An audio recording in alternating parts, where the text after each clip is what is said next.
Hello, welcome back to my YouTube channel Nayana Gopi vlogs. Day 2 Goa ಟ್ರಿಪ್ಪಿಗೆ ನಿಮ್ಮೆಲ್ಲರಿಗೂ ಸ್ವಾಗತ. ಸೊ ನಾವಿವಾಗ ತಿಂಡಿ ಮಾಡ್ತಾಯಿದ್ದೀವಿ. ತಿಂಡಿ ತಿಂದ್ಕೊಂಡು ನಾವೆಲ್ಲರೂ ಇವಾಗ ಸೌತ್ ಗೋವಾಗೆ ಹೊರಟಿದ್ದೀವಿ. ಗೈಸ್, ನಾವೀಗ ಡಾಲ್ಫಿನ್ ನೋಡೋಣ ಅಂತೇಳಿ ಬಂದಿದ್ದೀವಿ. ಡಾಲ್ಫಿನ್ಗೆ ಟಿಕೆಟ್ ತಗೋತಾ ಇದ್ದಾರೆ ಇಲ್ಲಿ ಎಲ್ಲ.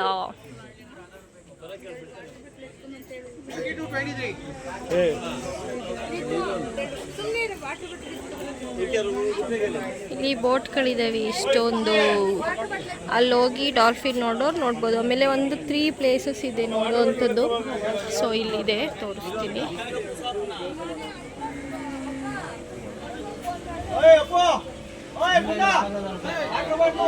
ಸೊ ಹೋಗ್ತಾ ಹಂಗೆ ನೋಡಿಕೊಂಡು ಹೋಗೋದು. ಇಲ್ಲಿ ಬೋಟ್ಗಳಿದೆ. ನೋಡಕ್ಕೆ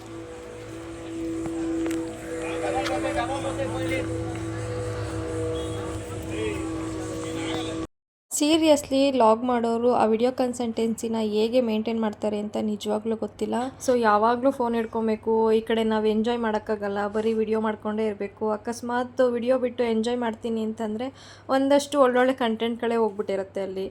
ಸೊ ನಿಜವಾಗ್ಲೂ ವ್ಲಾಗ್ ಮಾಡೋರಿಗೆ ಮತ್ತು ವಿಡಿಯೋ ಎಡಿಟ್ ಮಾಡೋರ್ಗಂತೂ ಆ್ಯಡ್ಸ್ ಆಫ್ ನನ್ನ ಕಡೆಯಿಂದ. ನಿಜವಾಗ್ಲೂ ಭಾಳ ಕಷ್ಟ ಇದೆ ಅದಂತೂ ಮಾಡೋದು.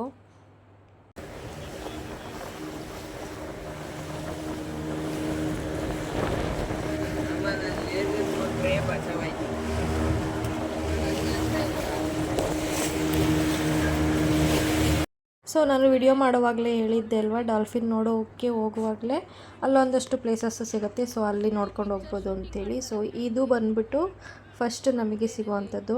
ಈಗ ನಾವು ಏನು ನೋಡ್ತಾ ಇದ್ದೀವಿ, ಈ ಬಿಲ್ಡಿಂಗು. ಸೊ ಫಸ್ಟು ಇಲ್ಲಿ ಡೈಮಂಡ್ ಮಾರ್ಕೆಟಿಂಗ್ ಎಲ್ಲ ನಡೀತಿತ್ತಂತೆ. ಅಂದರೆ ಡೈಮಂಡ್ನ ಇಲ್ಲಿಂದ ಬೇರೆ ಕಡೆ ಕಳಿಸೋದು, ಇಲ್ಲ ಅಲ್ಲಿಂದ ನಾವು ಇಲ್ಲಿಗೆ ರಫ್ತು ಮಾಡ್ಕೊಡೋದು, ಈ ಥರದ್ದೆಲ್ಲ ನಡೀತಿತ್ತು ಅಂತೇಳಿ ಹೇಳ್ತಿದ್ದಾರೆ. ಸೊ ಇವಾಗ ಇಲ್ಲಿ ಹಿಂದಿ ಶೂಟಿಂಗ್ಸ್ ತೆಗೆಯೋದು ಮತ್ತು 5 ಸ್ಟಾರ್ ಹೋಟ್ಲೇನೋ ಆಗಿದೆ ಅಂತೇಳಿ ಮಾಹಿತಿ ಕೊಡ್ತಿದ್ದಾರೆ ನಮಗೆ.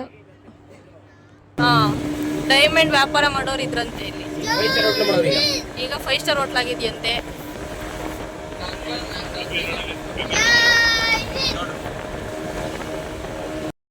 ಈಗ ನಾವು ಏನು ನೋಡ್ತಾ ಇದ್ದೀವಿ, ಈ ಬಿಲ್ಡಿಂಗ್ ಬಂದ್ಬಿಟ್ಟು ಮೊದಲು ಜೈಲಾಗಿತ್ತು. ಈಗ 8 ವರ್ಷಗಳಿಂದ ಇದು ಮ್ಯೂಸಿಯಂ ಮಾಡಿದ್ದಾರೆ.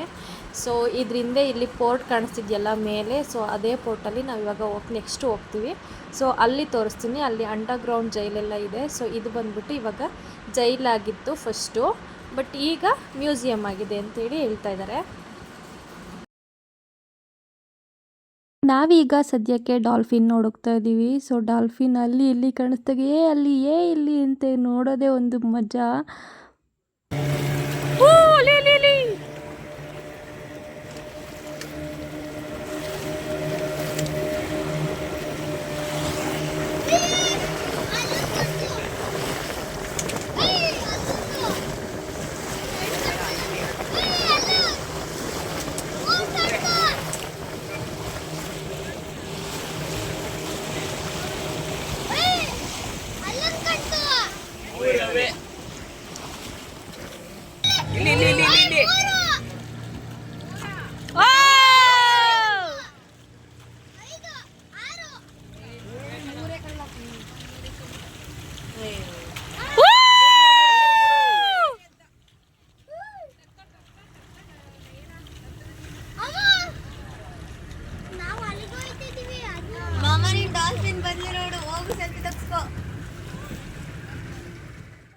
ಸೊ ಅಂತೂ ಇಂತೂ ಡಾಲ್ಫಿನ್ನ ನೋಡಿಕೊಂಡು ನಾವು ಪೋರ್ಟ್ ಹತ್ರ ಬಂದಿದ್ದೀವಿ. ಸೊ ಡಾಲ್ಫಿನ್ ನೋಡೋಕ್ಕೆ ಅಂತ ಹೋದಾಗ ಅಲ್ಲಿ ಜೈಲ್ ಹತ್ರ ಒಂದು ಪೋರ್ಟ್ ಇದೆ ಅಂತ ತೋರಿಸ್ತಿದ್ರಲ್ಲ, ಸೊ ಅದೇ ಪೋರ್ಟ್ ಹತ್ರ ನಾವೀಗ ಬಂದಿರೋದು. ಇಲ್ಲಿ ಅಂಡರ್ ಜೈಲೆಲ್ಲ ಇದೆ. ಸೊ ಅದನ್ನು ಮೇಲ್ಗಡೆ ಇದೆ.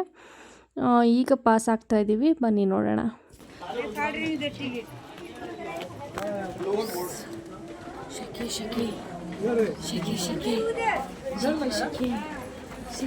ಗಾಯ್ಸ್, ನಾನು ಏನಾಗ್ಬೇಕು ನಿಮಗೆ? ಅಳಿಯ. ನಾನು ಇವ್ರು ಅಳಿಯ. ಗ್ಯಾಸ್ ಅಳಿಯ. ಇದೇ ನನ್ನ ಸಿಗ್ನೇಚರು. ಅದೆಲ್ಲ ಹಾಕ್ಬೇಕು ನೀನು. ಹಾಕ್ಬೇಕು. ಆಗ್ತಾಗ ಹಂಗೆ ಇರ್ತೀರಾ?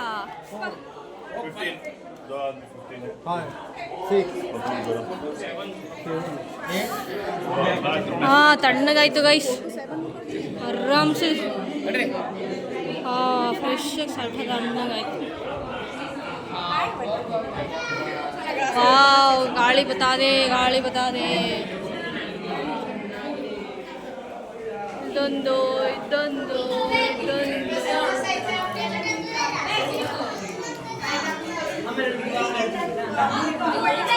ಇದು ಆಸಮ್ ಅಂದ್ರೆ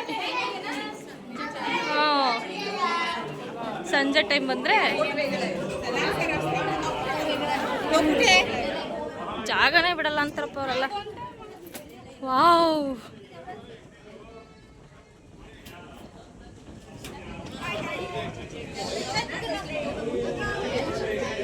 ಸೊ ಗೈಸ್ ನಾವಿವಾಗ ಅಗ್ವರ್ಡ ಪೋರ್ಟಲ್ಲಿ ಇದ್ದೀವಿ. ಸೊ ನೋಡಿ, ನಾನು ಹೇಳಿದ್ನಲ್ಲ ಅಂಡರ್ ಜೈಲ್ ಅಂತ. ಸೊ ನಾನು ಇವಾಗ ಏನು ತೋರಿಸ್ದೆ ವಿಡಿಯೋ, ಒಂದು ನಿಮಿಷ ಇವಾಗ ಇನ್ನೊಂದ್ಸಲ ತೋರಿಸ್ತೀನಿ. ಸೊ ಇದೇ ನೋಡಿ ಆ ಜೈಲು. ಪೋರ್ಟ್ ನೋಡೋಕ್ಕಂತೂ ಚೆನ್ನಾಗಿತ್ತು. ಸೊ ಇಲ್ಲೊಂದು ರೀಲ್ ಮಾಡ್ಕೊಳ್ಳೋಣ ಅಂತ ಹೇಳ್ಬಿಟ್ಟು ರೀಲ್ಸ್ ಮಾಡಿದ್ದೀವಿ, ನೋಡಿ ಹೇಗಿದೆ ಅಂತ.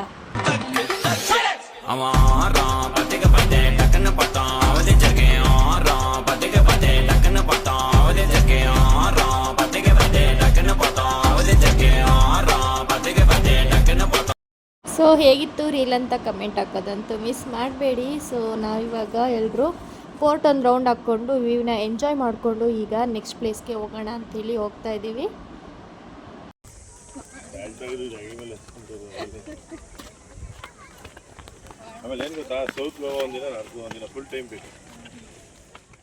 ನೆಕ್ಸ್ಟ್ ನಾವು ಬಂದಿದ್ದೆ ಗೋವಾದ ದಿ ಫೇಮಸ್ ಚರ್ಚ್. ಇದು ಬೆಸಿಲಿಕಾ ಚರ್ಚ್ ಅಂತ ಹೇಳಿ ಇದಕ್ಕೆ ಹೆಸರಿಟ್ಟಿದ್ದಾರೆ. ಸೊ ಇದರಲ್ಲಿ ಹಲವಾರು ಹಳೆಯ ಕಾಲದ ಒಂದಷ್ಟು ಅವಶೇಷಗಳಿದೆ. ಸೊ ಅದು ಏನೇನಿದೆ, ಯಾವ ಥರ ಇದೆ ಅನ್ನೋದನ್ನು ನಾವು ನೋಡೋಣ. ಚರ್ಚ್ ಒಳಗಡೆ ಎಂಟ್ರಿ ಆಗಿ ವಿಡಿಯೋ ಮಾಡೋಣ ಅಂಥೇಳಿ ವಿಡಿಯೋ ಮಾಡೋಷ್ಟರಲ್ಲೇ ಬಾಂಬ್ ಹಾಕ್ಬಿಟ್ರು. ಇಲ್ಲಿ ವಿಡಿಯೋಸ್ ಮಾಡೋಂಗಿಲ್ಲ, ಫೋನ್ ಯೂಸ್ ಮಾಡೋಂಗಿಲ್ಲ ಅಂತೇಳ್ಬಿಟ್ಟು. ಸೊ ಸಿಕ್ಕಾಪಟ್ಟೆ ಭಯ ಆಯಿತು. ಆದರೂ ಒಂದು ಸ್ವಲ್ಪ ವಿಡಿಯೋ ಮಾಡ್ಕೊಂಡೆ ಇರಲಿ ಅಂತೇಳ್ಬಿಟ್ಟು.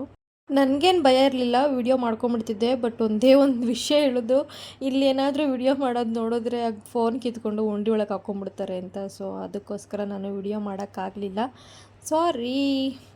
ಉಂಡಿ ಅಂದಿದ ತಕ್ಷಣ ಚರ್ಚಲ್ಲಿ ಉಂಡಿ ಇಟ್ಟಿದ್ದಾರಾ ಅಂತ ಶಾಕ್ ಆಗಬೇಡಿ. ಸೊ ಉಂಡಿ ಅಂತಂದರೆ ಅವ್ರ ಪಾಕೆಟಲ್ಲಿ ಹಾಕೋತಾರೆ ಅಂತೇಳ್ಬಿಟ್ಟು.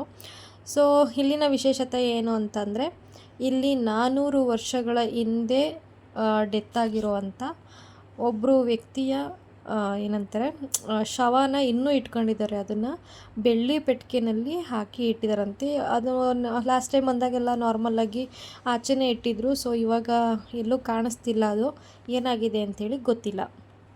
ನಾನು ಚರ್ಚಲ್ಲಿ ಇಷ್ಟೇ ವಿಡಿಯೋ ಮಾಡೋಕ್ಕಾಗಿದ್ದು. ಇವಾಗ ನಾವು ಊಟಕ್ಕೆ ಬಂದಿದ್ದೀವಿ, ಊಟ ಟೈಮ್ ಆಗಿದೆ. ಸೊ ಊಟ ಮಾಡೋಣ ಅಂತ ಹೇಳ್ಬಿಟ್ಟು ಅಲ್ಲೇ ಯಾವುದೋ ಒಂದು ಸಿಂಪಲ್ಲಾಗಿ ಹೋಟೆಲ್ ಸಿಕ್ತು. ಸೊ ಅಲ್ಲೇ ಊಟ ಮಾಡೋಣ ಅಂಥೇಳಿ ಬಂದಿದ್ದೀವಿ. ಇನ್ನು ಊಟ ಹೇಗಿರುತ್ತೆ ಏನೋ ಗೊತ್ತಿಲ್ಲ, ನೋಡೋಣ.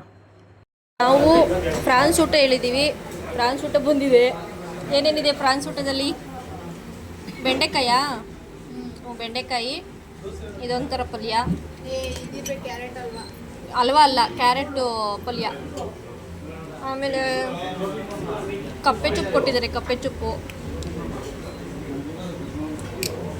ಇದು ಒಂದು ಸಾಂಬಾರು, ಇಲ್ಲ ಸಾಂಬಾರು, ಫಿಶ್ ಸಾಂಬಾರು. ಇದು ನೆನೆಸ್ಕೊಳ್ಳೋಕ್ಕೆ. ಇದೊಂದು ಚಪಾತಿ, ರೈಸು, ಇದು ಫ್ರಾನ್ಸು, ಇದು ರಸಮ್ಮ. ಹಾಂ, ರಸಮ್ಮು. ಇದು ತಿನ್ನು, ನಿಂಗೇನೆ ಇಬ್ರು. ದೊಡ್ಡಮ್ಮಂಗೆ ಚಿಕನು. ಫಿಶ್ ಊಟ ಇದೆ. ಫಿಶಲ್ಲೂ ಸೇಮು, ಬಟ್ ಇಲ್ಲೊಂದು ದೊಡ್ಡದೊಂದು ಫಿಶ್ ಕೊಟ್ಟಿದ್ದಾರೆ ಅಷ್ಟೇ. ಫಿಶು ಸೇಮು, ಒಂದು ದೊಡ್ಡ ತವಾ ಫ್ರೈ ಕೊಟ್ಟವ್ರೆ. ನೆಕ್ಸ್ಟು ಚಿಕನ್ ಊಟ. ಚಿಕನ್ ಊಟದಲ್ಲೂ ಸೇಮ್ ಎಲ್ಲ ಚಿಕನ್ ಕೊಟ್ಟಿದ್ದಾರೆ ಅಷ್ಟೇ. ಚಿಕನ್ ಸಾಂಬಾರು. ಊಟ ನೆನ್ನೆಗಿಂತ ಇವಾಗ ಅಂದರೆ ಡೇ ಫಸ್ಟ್ಗಿಂತ ಇವತ್ತು ನಿಜವಾಗ್ಲೂ ಊಟ ಚೆನ್ನಾಗಿತ್ತು. ಒಂಥರ ನಮ್ಮ ಕಡೆ ಊಟನ ಮಿಸ್ ಮಾಡ್ಕೊಳ್ಳೋ ರೇಂಜಿಗೆ ಊಟ ಇತ್ತು ನಿಜವಾಗ್ಲೂ ನೆನ್ನೆ ಎಲ್ಲ. ಸೊ ಇವತ್ತು ಊಟ ಚೆನ್ನಾಗಿತ್ತು, ಒಳ್ಳೆ ಹೋಟ್ಲಿಗೆ ಹೋಗಿದ್ದು. ಸೊ ಅದಾದಮೇಲೆ ನಾವು ಬೀಚ್ಗೆ ಹೋದ್ವಿ. ಬೀಚಲ್ಲಿ ಒಂದಷ್ಟು ಫೋಟೋಗಳು ವಿಡಿಯೋಗಳನ್ನ ಮಾಡಿಕೊಂಡು ನಾವೇನು ಬೀಚಲ್ಲಿ ಆಡಲಿಲ್ಲ. ನಾನು ಮತ್ತು ನಮ್ಮ ಅಕ್ಕನ ಮಗಳು ಇಬ್ಬರು ಫೋಟೋಸು ವಿಡಿಯೋಸ್ ಮಾಡಿಕೊಂಡು ಬಂದ್ವಿ. ಆ ಮೋಡದಿಂದ ಮಳೆಗೆ ಒಂದು ಸ್ಫೂರ್ತಿ ಇದೆ, ತಂಗಾಳಿಯಿಂದ ಹೂವಿಗೊಂದು ಕೀರ್ತಿ ಇದೆ. ನೆಕ್ಸ್ಟು ನಾವು ಬೀಚಿಂದ ಬರೋದು, ಸ್ವಿಮ್ಮಿಂಗ್ ಪೂಲ್ ಬೀಳೋದು, ಸ್ವಿಮ್ಮಿಂಗ್ ಪೂಲಲ್ಲಿ ಸಾಕಾಗೋಷ್ಟು ಆಟಾಡೋದು. ಸೊ ಇದೇ ನಮ್ಮದು ಒಂಥರ ರೊಟೀನ್ ಆಗಿಬಿಟ್ಟಿತ್ತು 1-2 ದಿನದಿಂದ. ಸೊ ಬೀಚ್ ಮುಗಿಸ್ಕೊಂಬಂದು ಸ್ವಿಮ್ಮಿಂಗ್ ಪೂಲಲ್ಲಿ ಆಟಾಡ್ತಾ ಇದ್ದೀವಿ.